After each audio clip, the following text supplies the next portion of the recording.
Today, in the conclusion of our series Firewater, we concentrate mostly on the other side. With fracking fears spreading across the country, where is our own government in all of this? And perhaps more importantly, what would it take for us to be sure, absolutely certain, that nothing about the drilling process is destroying our water? Take a look. Billions.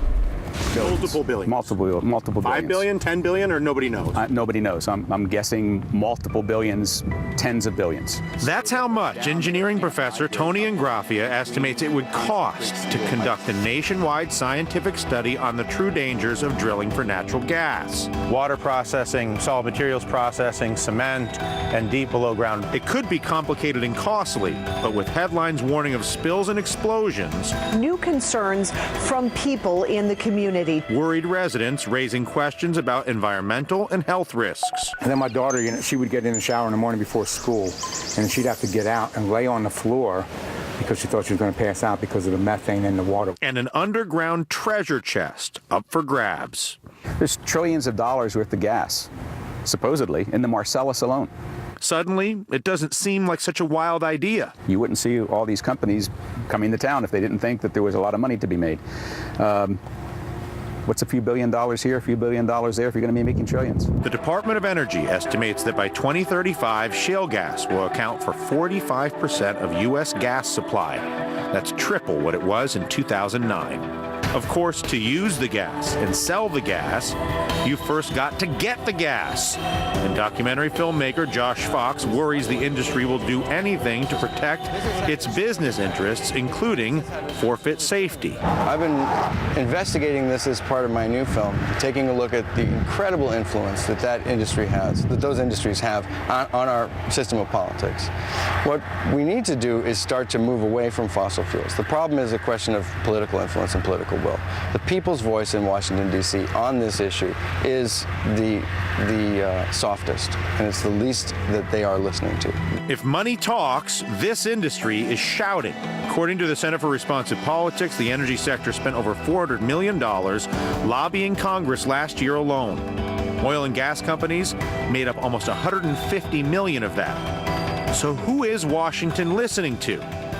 Well, it depends on who you ask. What I found is that there is a distrust of the government in the United States. There's also a fundamental distrust of large corporations in the United States. Well, they're kind of the same thing. Having been personally a regulator, having worked with what was then the Department of Environmental Resources, and today being a regulated company, I would take exception that somehow the government cannot be trusted. I know what they put Cabot through. I know what they put our industry through. And I would tell you from a standpoint of my children, the people I go to church with, they could rest assured that the government is out there doing their job. Recently, President Obama outlined his framework for America's energy future, highlighting the potential for natural gas. Recent innovations have given us the opportunity to tap large reserves, perhaps a century's worth of reserves, 100 years worth of reserves, in the shale under our feet. He also called for a thorough review of the industry, which under Energy Secretary Stephen Chu is now underway. We are very concerned about the environmental impact. It does raise some questions. And for residents who say they've experienced the downside of drilling, answers can't come soon enough. I'm not really mean-spirited. In fact, I don't even really want to be doing this, Dylan. But it's just, I can't turn my back on it. You know, I just can't walk away from it and say, this is okay. I can't be the necessary sacrifice. This is not okay. A controversial issue for sure. I do want to bring into this conversation a man well-versed in all of this, better than certainly myself and most of us. Former Energy Secretary of our country, Bill Richardson, understands the urgent need for energy independence in this country. Also served as a former governor of a state, so he understands the imperative to protect the safety and security of his citizens, and particularly things like the water supply. And Governor, Mr. Secretary, how do we reconcile this? Well, I think the government can lead, and I'm pleased that Secretary Chu and the Department of Energy are doing a thorough review, because I think the natural gas industry is in denial, saying that we have to have unlimited possibilities to frack. What I believe on the other side, though, is perhaps, we can't do it. We shouldn't do it. I think we should let science dictate. I think there has to be fracking with proper regulation. There has to be fracking with industry's best practice. There has to be fracking with proper oversight. And I think science should determine that. Now we're doing this horizontal drilling. So here's my view on natural gas. I think it is the future. It's clean. It's good. Prices are low.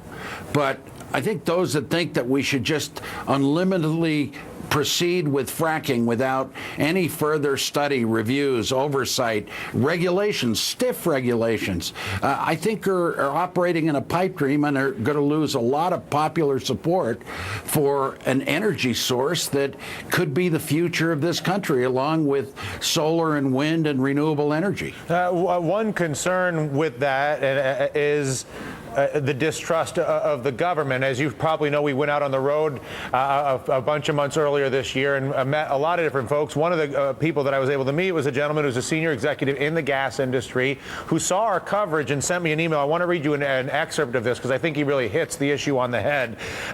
He says, just like the banks write their own regulations causing catastrophes, repealing Glass-Steagall, etc., there is not a robust system of regulation of oil and gas because of lobbying. We talk about the money. That doesn't mean we don't need banks or oil and gas companies for the economy to function, he says. It means we need a rational, robust regulatory system, which is difficult to achieve in the present system of bought politicians. For my money, that I couldn't have said it better myself. Well, I think the gentleman has a point, but that doesn't mean you don't try to do it right. The problem is that there's some that say the government is going to screw up the regulatory process, so therefore don't do it. That's the real potential of contaminating the water and bringing the methane. So what I think, I'm not advocating a middle course. I'm saying I think fracking has to continue, but let's do it right with proper regulation. If it's executive authority, the president should use it. If it's legislation, if it's agencies regulating, the industry on its own, best practices. They have a lot of innovative scientists. Let's find ways where we don't get into this public debate where citizens are rightfully concerned about the water and saying, we can't have this, and the industry that says, let us do whatever we want. This is a new issue, and it's important that we get our hands on it rather than let it proceed without any kind of oversight or regulation. And I think it's important because this future gas supply is really important to the United States, with nuclear power having its problems, with drilling, the disaster, the Deepwater disaster, our reliance on fossil fuels. OPEC just last week said they're not going to increase production, which would have reduced the price. We don't have any friends internationally on this issue. So the United States has to develop its own clean coal sources, safe nuclear. It doesn't emit greenhouse gas emissions. Natural gas, and I think solar and wind are the future. But the politicians in Washington, I'm no longer a politician, I'm out. They're just failing to agree on a consensus, and so they throw up their hands and say, let's do nothing because the government will screw it up. That's really, I think, irresponsible. It's a cop-out. How did energy become a political issue in the first place?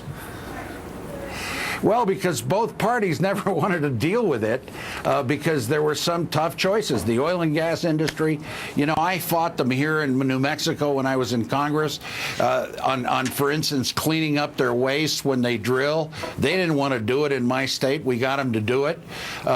Internationally and nationally, anytime there's a new source, somehow, I'm not talking about all oil and gas. They say biofuels are not good. They say ethanol is not good.